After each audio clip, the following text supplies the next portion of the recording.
The nifty-50 is a lens that I think most photographers or even videographers would have in their arsenal. Or it could be one of the first lenses you ever bought or are thinking of getting, and that's a good choice because this focal length does offer a lot of benefits.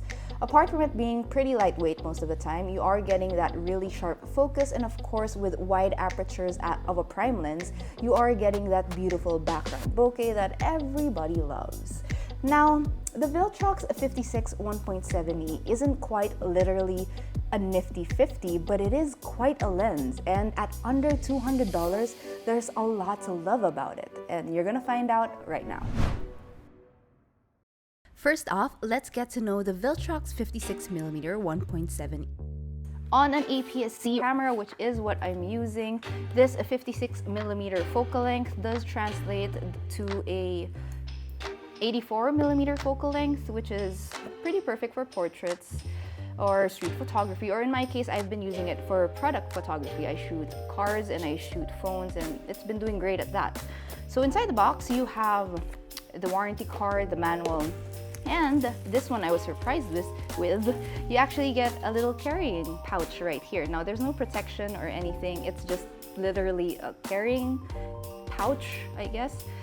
But being a budget package, a budget lens, an affordable lens, it's thoughtful that these things are included. Now, for the lens itself, it is made of plastic, but I want to stress that it's not the toy-like kind of plastic. It feels very durable. It feels pretty sturdy. There is some weather coating to this. We'll talk about that in a little bit. And one more thing I want to point out before we move on is that it also has a lens hood. Again, something that you don't normally see or you don't normally get when you're going for those more affordable lenses. You usually get a pretty bare bones package, but with the Viltrox 56, you do get not just a lens hood, you also get like a little pouch. So that's pretty good value already, but the performance is what we're after, and we'll talk about that in just a little bit. Since we're working with Sony cameras, we do have the E-mount version, but it's also available for Fujifilm or Nikon cameras. The lens also comes with a USB-C port right on the mount, so any firmware upgrades can be installed directly through here. The lens itself keeps it simple with no aperture ring or any other switches.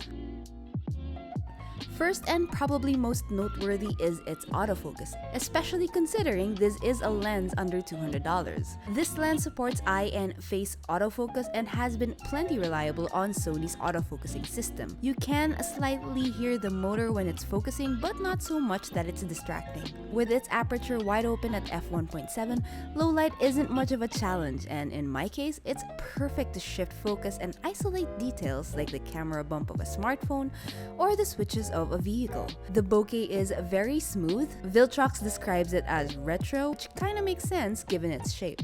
At narrower apertures, you still get sharpness across the frame. On the video side, focusing also works well, and rarely did I encounter any breathing or pulsing, something that occurs more often with my Sony 50mm lens.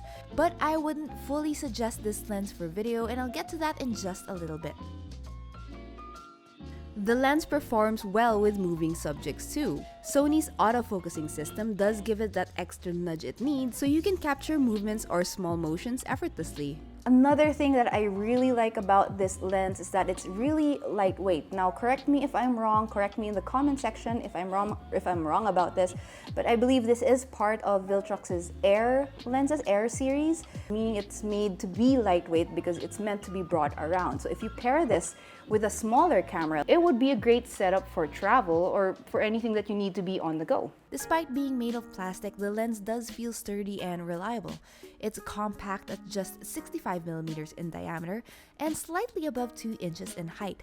The focusing ring is nice and smooth, but I find that it works best for fine-tuning rather than using it for full manual focus. We also have a pretty common 52mm filter thread here, in case you're wondering. One of the things that I did have to get used to with this lens is the focusing distance. I'm used to a much closer focusing range, but for this one you do have to, the minimum focus is about 55 centimeters. It's not really an issue for me because I do have the space to shoot, but if you are shooting in a more cramped environment with less room to move, that may be an issue for you, or that may be something to consider.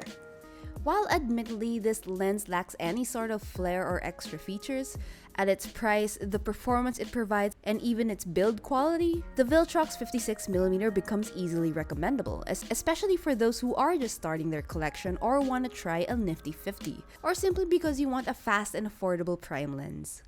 Of course, with an affordable lens like this one, there will be some compromises, though personally I don't think they're deal breakers or anything major like that, but it's good to know if you are thinking about purchasing this lens.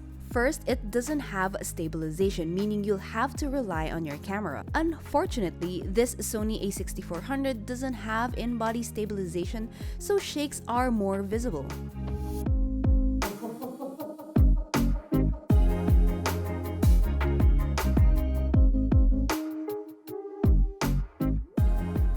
Another thing to keep in mind is that this lens is not weather sealed. There is no weather sealing on this lens at all. It is water resistant? Yes, it is water resistant. So as perfect as it is for travel or for street photography and things like that, you do have to be wary of the elements, and if you do shoot in a lot of rain or snow or any of those kinds of environments, you will have to be careful or just opt for a different weather sealed lens.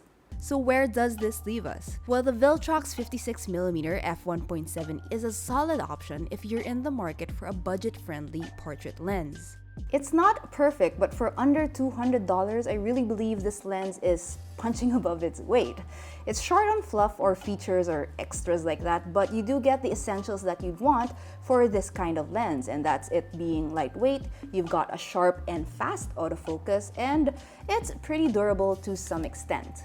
In the end, whether or not this lens is for you will really depend on your needs. If you can live without image stabilization and weather sealing, and you put priority on fast autofocus, portability, and an affordable price tag, then the Viltrox 56mm 1.7e should definitely be on your radar.